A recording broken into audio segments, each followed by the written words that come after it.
Hello. Hi. Hi, Lilith. Anyway, I'm introducing Lilith right here.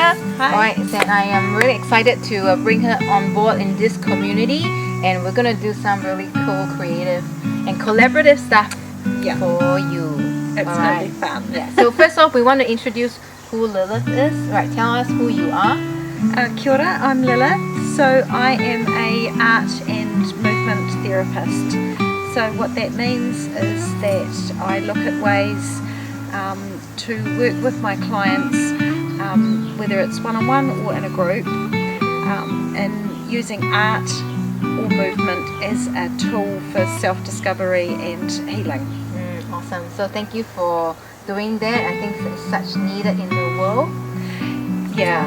So tell us how you've uncovered that and what is your purpose behind this movement for you?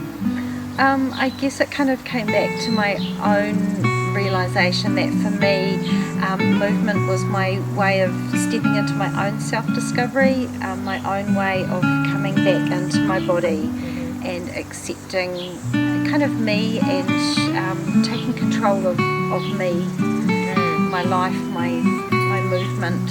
Yeah. So your movement was your therapy. Yeah. It was a way to discover who you were. Absolutely. Right. Yeah. And it's been a journey of healing and empowerment.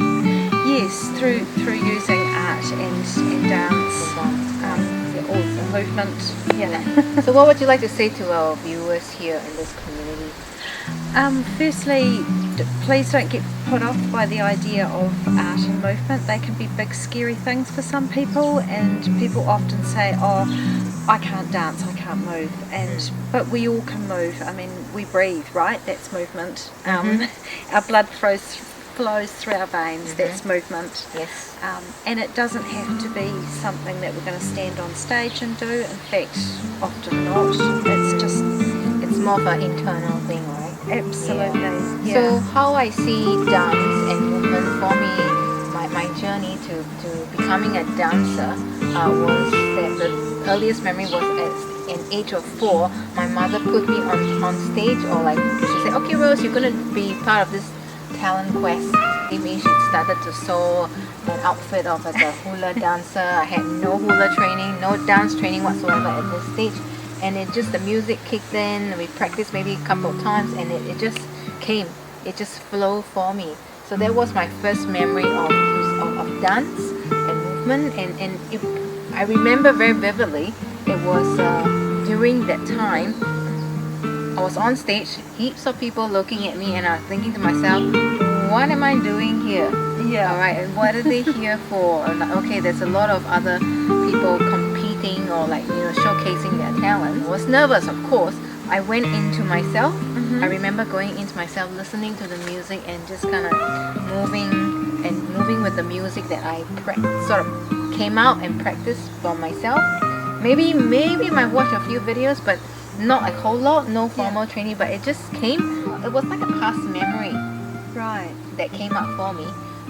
But since then, going forward, it's more like an expressive tool. Yes. Right? And any part of our body that's really tense or something, I use movement as a therapy. Right? Absolutely. Yeah. How do you use movement in your daily life?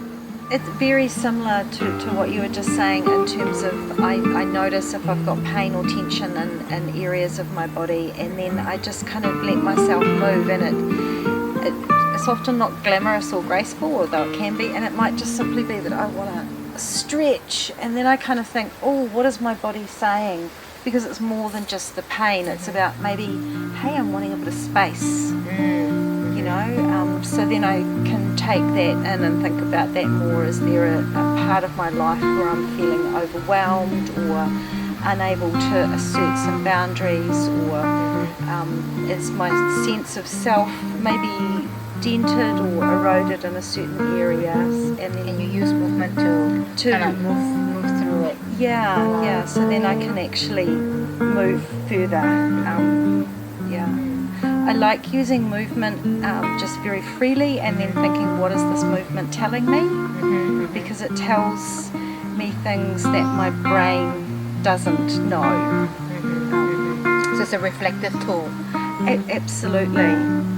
we live in a society where our thoughts are privileged over what we're feeling or what we're sensing in our bodies. So movement for me is about allowing the body to speak, because its wisdom is often quite different than what our mind thinks. Okay. Yeah. So what would you like to say to the community here that we are nurturing as an introduction? What would you like them to do in terms of how can they embrace what we are sharing and make it their own? Just spend a moment just to kind of think, well, how am I at this point in time?